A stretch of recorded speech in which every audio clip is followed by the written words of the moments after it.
Okay, 40 guys mga video, 40 days video mga guys. Ay bubuksan natin yung i-unbox natin yung ating biniling o in order na water pump na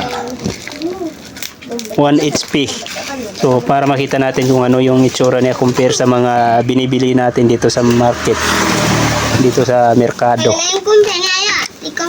Kasi yung nung isang araw mga idol, mayroon kaming nakitang nagbili na nito ng ganitong water pump na dito lang mismo sa merkado nagbili. So nagbili siya 3,800 yung bili niya. So ang kulay lang nun is orange.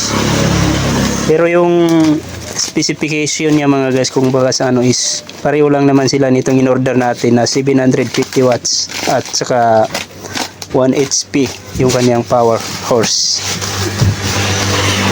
Ayan, tingnan niyo mga guys, water pump 750 watts 1.0 HP JIT 100.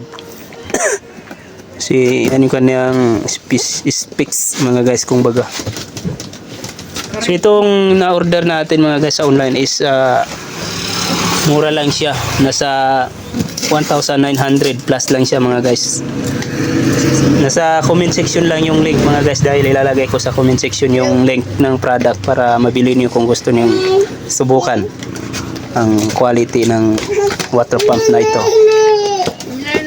Ayan. Meron siyang self-priming jet pump. Ayan. So para hindi na kayo mahirapan mag bomba sa inyong mga bomba ng tubig mga guys, ganito na yung bilihin niyo. Ayan. Ayan. So kulay blue, color blue yung in-order natin mga guys. Ayan, tingnan niyo. Ayan. So, malaki yung kanyang dynamo mga guys. Saksak ini. Nah, sigurado. Hintay doon.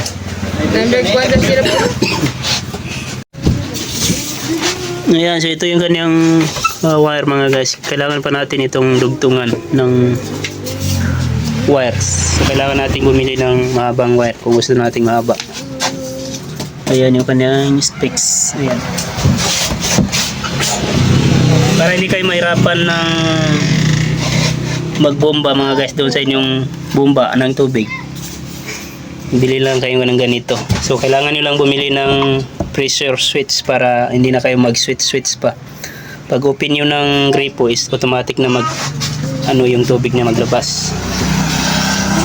Ayan. So ilalagay ko lang yung link sa comment section mga guys para mabili niyo. Ayan mga guys, so na-try na namin siya mga guys, nag-aandar na siya. Ayan yung kanyang saksakan. Try natin tanggalin. Ayan. So balik natin, saksak natin ulit. Ayan.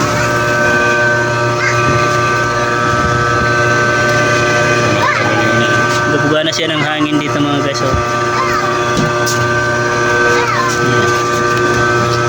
So okay na siya mga guys. So hindi rin tayo na-scam.